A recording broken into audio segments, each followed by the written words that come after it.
नारायण मालपाणी, राहणार गंगापूर. मोठे बोला बोललेलं कळत नाही. राहणार गंगापूर, जिल्हा औरंगाबाद.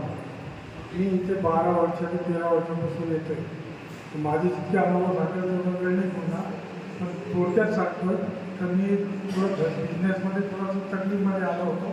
इथे आल्यानंतर इथं पुरोहित पार पडलं. नंतर भावाच्या लग्नाचा प्रॉब्लेम होता, तोही सॉल्व झाला. त्याच्यानंतर मुलांचे लग्न झाले, सगळं व्यवस्थित झालं. जे नव्हतं होत ते इथं आल्यापासून व्हायला लागलं. जाण्याच्या केंद्रामध्ये स्वागत करूया. तुमचं नाव नाही सांगितलं का? सत्यनारायण मालपाणी. सत्यनारायण मालपाणी, मुक्काम पोस्ट गंगापूर, जिल्हा औरंगाबाद इथून आले. ते सांगतायत मला व्यवसायामध्ये कसलंही यश नव्हतं आणि त्यामुळे मी इथं आलो होतो. आशीर्वाद घेतला. मी गेली 12 वर्ष झाली इथे येतोय. इथं आशीर्वाद घेतल्यानंतर माझा व्यवसाय इतका छान चालतोय, महाबाईन छान चालतोय. आता त्यांचा अनुभव आहे. टाळ्याच्या गजरात त्यांचं स्वागत करूया. धन्यवाद देतो. आशीर्वाद.